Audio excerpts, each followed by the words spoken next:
अस्सलाम वालेकुम। अगर मज़ेदार आलू गोश्त का सालन खाना है और चाहते हैं कि इसका जायका बिल्कुल देग जैसा हो तो इसके लिए एक ख़ास मसाला और दो ऐसी सीक्रेट टिप्स हैं कि आपका सालन बिल्कुल देग जैसा बनेगा। तो यहाँ पे आलू गोश्त बनाने के लिए मैंने लिया है चिकन। चिकन को अच्छे से धो लिया है और दूसरी तरफ जो है वो आलू मैंने काट लिए हैं। आलू का साइज़ थोड़ा सा बड़ा रखना है, ये आप देख सकते हैं। और एक कढ़ाई में लेंगे कुकिंग ऑयल। यहाँ पे मैंने हाफ कप कुकिंग ऑयल लिया है।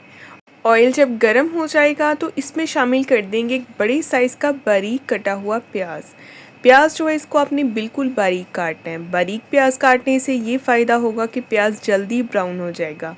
तो प्याज को हमने कोई लाइट कलर नहीं देना बल्कि इसको हमने अच्छी तरह से ब्राउन करना है। बस एक बात का आपने ख्याल रखना है कि प्याज को जलाना बिल्कुल नहीं है, लेकिन इसका कलर ब्राउन होना चाहिए। और साथ ही आपसे एक छोटी सी गुजारिश भी है, अगर आप मेरे चैनल पे नए हैं तो सब्सक्राइब कर दें, वीडियो को भी लाइक कर दें और बेल आइकन को ज़रूर ऑन किया करें ताकि आपको हर नई आने वाली वीडियो का नोटिफिकेशन सबसे पहले मिले। तो यहाँ पे देखें, इस टाइम पे प्याज अच्छी तरह से ब्राउन हो चुका है। बस आपने यहाँ पे ख्याल रखना है कि प्याज जलना नहीं चाहिए, ठीक है, क्योंकि कुछ लोगों से प्याज जल जाता है, उसका टेस्ट ख़राब हो जाता है। तो यहाँ पे हमने फ़ौरन से इसमें शामिल कर देना है जी चिकन, ताकि प्याज का जो कलर है वो यहीं पे स्टॉप हो जाए, ठीक है। और चिकन और प्याज को हम अब अच्छी तरह से भूनेंगे। अब ये जो प्याज है ना, ये आपको शोरबे में तैरते हुए नज़र नहीं आएंगे, क्योंकि इससे ये होगा कि प्याज जो है वो बिल्कुल ग्रेवी की शक्ल में आ जाएगा। जैसे जैसे इसको हम पकाते जाएंगे, चिकन के साथ भूनते जाएंगे। और यहाँ पे देखिए मैंने इसमें शामिल कर दिया है 1 टेबलस्पून अदरक और लहसुन का फ्रेश कुटा हुआ पेस्ट। अच्छी तरह से मिक्स करेंगे और अदरक लहसुन और प्याज के साथ हमने चिकन को अच्छी तरह से भून लेना है, यहाँ तक कि चिकन का कलर जो है वो चेंज होना शुरू हो जाए। तो यहाँ पे देखिए चिकन के ऊपर गोल्डन कलर आना शुरू हो गया है, कुछ प्याज की वजह से और कुछ भुनाई की वजह से। यहाँ पे थोड़ा सा पानी ऐड कर दिया है ताकि हम जो प्याज है इसको ग्रेवी की शक्ल दे सकें, ठीक है। प्याज अच्छे से घुल मिल सा जाए इस चिकन के साथ ही। और इसके बाद हमने इसमें साथ ही कुछ स्पाइसेस भी ऐड कर देने हैं।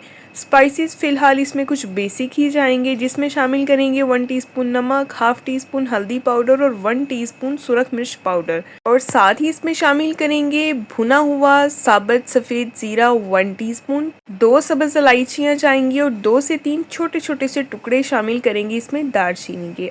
मिक्स करेंगे और अच्छी तरह से इसकी हम भुनाई कर लेंगे ताकि मसालों का जो कच्चापन होता है ना वो भी ख़त्म हो जाए। इंशाल्लाह इस तरीके से जब आप एक बार आलू गोश्त बनाएंगे ना तो इसकी खुशबू, इसका जायका इतना ज़बरदस्त आपको लगेगा ना कि नेक्स्ट भी आप इसी तरीके से बनाया करेंगे। तो यहाँ पे अब हमने इसमें शामिल कर देना है 2 मीडियम साइज़ के बारीक कटे हुए टमाटर।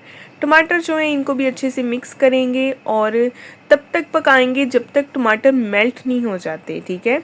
टमाटरों को अच्छे से मैश कर लेना है, मेल्ट कर लेना है, बिल्कुल इस तरह से। तो यहाँ पे देखें ये मसाला साइज़ का तैयार हो गया है।